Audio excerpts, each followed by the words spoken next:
हम चुनाव को अक्सर सिर्फ जीत और हार के चश्मे से देखते हैं, लेकिन असल में चुनाव सिर्फ यहीं तक सीमित नहीं है। ये एक मौका है, एक डेटा ड्रिवन रास्ता है जिससे एक असरदार शासन की नींव रखी जा सकती है। आइए इसी नजरिए से एक विधानसभा क्षेत्र लक्ष्मणगढ़ को समझने की कोशिश करते हैं। तो चलिए चलते हैं राजस्थान के लक्ष्मणगढ़। ये एक अर्धशुष्क खेती पर निर्भर रहने वाला इलाका है, जहां पानी की एक एक बूंद की कीमत होती है। और आप जानते हैं, ठीक इसी जमीन की तरह यहाँ की राजनीति भी लोगों की रोजमर्रा की जरूरतों और उनके संघर्षों से बहुत गहराई से जुड़ी हुई है। किसी भी नतीजे पर पहुंचने से पहले ये समझना जरूरी है कि वहां का जनादेश कहता क्या है। आइए लक्ष्मणगढ़ की राजनीतिक और सामाजिक जमीन की परतें खोलते हैं। अब जरा इस पर नजर डालिए। ये लक्ष्मणगढ़ का सामाजिक ताना बाना है। यहाँ 60% हिंदू आबादी है, तो वहीं 39% की एक बड़ी मुस्लिम आबादी भी है, और अनुसूचित जाति का हिस्सा करीब 14.5% है।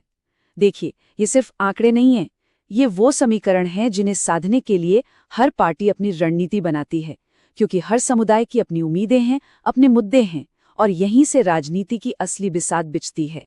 तो हाल ही में क्या हुआ, 2023 के विधानसभा चुनाव में भारतीय राष्ट्रीय कांग्रेस ने यहाँ लगभग 19,000 वोटों के अच्छे खासे अंतर से जीत दर्ज की। ये हमें बताता है कि फिलहाल सत्ता का पलड़ा किस तरफ झुका हुआ है। ये चार्ट तस्वीर को और भी साफ कर देता है।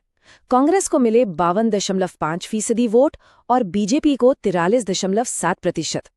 देखिए, जीत का अंतर तो साफ है, लेकिन ये भी साफ है कि बीजेपी का वोट बैंक भी कितना मजबूत है। यानी मुकाबला हमेशा कड़ा रहता है, और यही चीज आने वाले चुनावों को और दिलचस्प बनाती है। आंकड़ों से आगे बढ़कर अब जमीन पर उतरते हैं, समझते हैं कि लक्ष्मणगढ़ की नब्ज क्या कहती है, लोगों के दिल में, उनके मन में असल मुद्दे क्या हैं। तो फिर वो कौन सी एक चीज है जो लोगों में सबसे ज्यादा गुस्सा, सबसे ज्यादा निराशा पैदा करती है? ये नंबर देखिए, 26.4%। ये सिर्फ एक आंकड़ा नहीं है, ये राजस्थान के उन लाखों नौजवानों की कहानी है जिनकी उम्मीदें टूट रही हैं, जिनके सपनों पर सवालिया निशान लगा हुआ है। ये एक गहरा सामाजिक और आर्थिक संकट है जो हर घर में महसूस किया जा रहा है। और इस संकट की गहराई तब समझ आती है जब हम इसकी तुलना देश के औसत से करते हैं। राजस्थान में 26.4% और राष्ट्रीय औसत सिर्फ 7.8%। ये फासला बहुत बड़ा है। ये दिखाता है कि यह मुद्दा कितना गंभीर है। और बात सिर्फ बेरोजगारी पर नहीं रुकती, इसके साथ एक और गहरा जख्म जुड़ता है, परीक्षा पेपर लीक। सोचिए, 18.4 लाख युवा। ये सिर्फ नौकरी का सवाल नहीं है, ये भरोसे का सवाल है। सिस्टम पर भरोसे के टूटने की कहानी है ये। तो जैसा आप देख सकते हैं, ये सारी शिकायतें एक दूसरे से जुड़ी हुई हैं। भयानक बेरोजगारी, पेपर लीक घोटाले, पानी की कमी, खेती का संकट, टूटी सड़कें और बिजली की समस्या, ये सब मिलकर एक पूरी तस्वीर बनाते हैं, ग्रामीण संकट की एक दर्दनाक तस्वीर। और यहीं पर एक बात समझना बहुत जरूरी है। सार्वजनिक जीवन में हर आवाज को सुने जाने का हक तो है, लेकिन उस हक के साथ एक जिम्मेदारी भी आती है। जिम्मेदारी तथ्यों के साथ बात करने की और हर इंसान की गरिमा का सम्मान करने की। एक स्वस्थ लोकतंत्र की यही तो पहचान है। तो ये सारे मुद्दे नतीजों को कैसे बदलते हैं? आइए अब चुनावी समीकरणों की चीड़-फाड़ करते हैं और उन ताकतों को समझते हैं जो असल में हार जीत तय करती हैं। चलिए सत्ताधारी पार्टी की ताकत और कमजोरियों को देखते हैं। एक तरफ एक मजबूत नेतृत्व है, बीएपी जैसी पार्टी के साथ गठबंधन है जो आदिवासी वोटों को एक साथ ला सकता है। लेकिन सिक्के का दूसरा पहलू भी है। वंशवाद की धारणा नए वोटरों को दूर कर सकती है, और बीजेपी के मुकाबले संगठन की कमजोरी भी एक बड़ी चुनौती है। और यहीं पर एक बहुत अहम चुनावी गणित सामने आता है। जब मुकाबला त्रिकोणीय या बहुकोणीय होता है तो अक्सर सरकार विरोधी या बीजेपी विरोधी वोट बढ़ जाते हैं। ये छोटी सी बात है, लेकिन ये नतीजों को पूरी तरह से पलट सकती है। इसका सबसे अच्छा उदाहरण 2013 का चुनाव देखिए। कांग्रेस सिर्फ 31.8% वोट पाकर जीत गई। क्यों? क्योंकि विपक्ष का वोट बीजेपी और आईएनएलडी में बंट गया था। ये साफ दिखाता है कि वोटों का बंटवारा सिर्फ थ्योरी नहीं, बल्कि एक जमीनी हकीकत है जो चुनाव जिताया या हरा सकती है। चलिए अब थोड़ा पीछे चलते हैं, पिछले 30 सालों के चुनावी इतिहास पर एक नजर डालते हैं, ताकि हम आज के पैटर्न को और गहराई से समझ सकें। ये टाइमलाइन लक्ष्मणगढ़ की पूरी सियासी कहानी बयां करती है।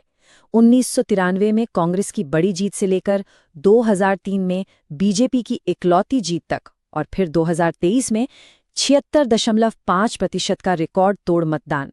ये क्या दिखाता है? यही कि लोगों की राजनीति में दिलचस्पी और भागीदारी लगातार बढ़ रही है।